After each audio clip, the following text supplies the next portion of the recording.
ఇవాళ తెలంగాణ జాగృతి జనం బాటలో భాగంగా గద్వాల్ జిల్లాకు రావడం జరిగింది. మొదట ఆలంపూర్ ప్రభుత్వ ఆసుపత్రికి విజిట్ చేయడానికి వచ్చినాము. ఇక్కడ 100 పడకల హాస్పిటల్ శాంక్షన్ అయింది, బిల్డింగ్ కట్టినారు. కానీ బిల్డింగ్ కట్టినప్పటి నుంచి ఇప్పటి వరకు కూడా అనునిత్యం సమస్యలే. చాలా నాసిరకంగా కట్టారని చెప్పి పత్రికా మిత్రులందరూ గగ్గోలు పెట్టుకున్నా వినకుండా అట్లానే బిల్డింగ్ కట్టినారు.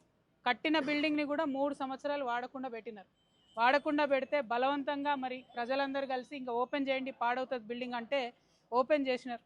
ఇప్పుడు వచ్చి ఎక్కడ చూసినా మొత్తం ఖాళీగా ఉన్నాయి. ఉండాల్సినటువంటి సామాన్ సరిగ్గా లేదు, ఉండాల్సినటువంటి స్టాఫ్ అసలే లేరు.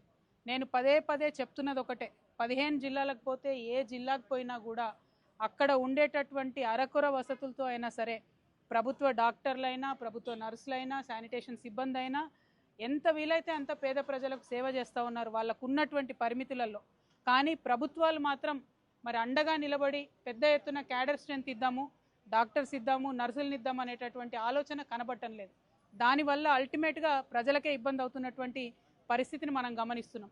ఇక్కడ మరి హాస్పిటల్ శాంక్షన్ అయింది, 100 బెడ్లని తెలుసు, ఇంత పెద్ద బిల్డింగ్ కట్టినామని తెలుసు. కానీ ఇప్పటి వరకు కూడా కనీసం క్యాడర్ స్ట్రెంత్ శాంక్షన్ కాలేదు. ఇది మరి ముఖ్యమంత్రి గారి ఉమ్మడి జిల్లా కిందికి ఇది వస్తుంది. మరి ముఖ్యమంత్రి గారు ఇంత ముఖ్యమైనటువంటి పట్టణాన్ని ఎందుకు రివ్యూ చేయలేదు, ఈ హాస్పిటల్ల క్యాడర్ స్ట్రెంత్ ఎందుకు పెంచలేదు అని చెప్పి మేము అడుగుతూ ఉన్నాం. తక్షణమే వైద్యం మీద దృష్టి పెట్టండి. ఏ జిల్లాకు పోయినా, ఏ హాస్పిటల్కి పోయినా ఇదే ఇబ్బందులు కనబడతా ఉన్నాయి. ఖచ్చితంగా శ్రద్ధ పెట్టమని మేము డిమాండ్ చేస్తూ ఉన్నాం. ఎట్ ద సేమ్ టైం మరి మందులు కానీ టెస్టులు కానీ ఇక్కడ ఆలంపూర్ నుంచి గద్వాలకు పోవాలి టెస్టులకి.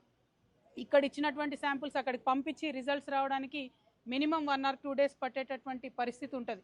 మరి ఇక్కడ కూడా ఎంత వీలైతే అంత కొన్ని టెస్ట్ సౌకర్యాలు, టెస్టులు చేసేటటువంటి అవకాశం కల్పిస్తే తొందరగా ప్రజలకు సౌకర్యవంతంగా ఉంటుందని చెప్పి కూడా మేము డిమాండ్ చేస్తూ ఉన్నాం. మరి ఈ జిల్లా మొత్తం అంతా పెద్ద పెద్ద నాయకులు ఉన్నారు, అరుణమ్మ గారు ఉన్నారు, మరి చాలామంది పెద్ద నాయకులు ఉన్నారు. కాబట్టి వారందరినీ కూడా కోరుతున్నా, ఇది ఆడబిడ్డలకు సంబంధించిన విషయం, హాస్పిటల్కి సంబంధించిన విషయం, మీరు పట్టించుకొని తొందరగా క్యాడర్ స్ట్రెంత్ సాధించవలసిందిగా డిమాండ్ చేస్తున్నాం. Thank you. జై తెలంగాణ, జై జాగృతి.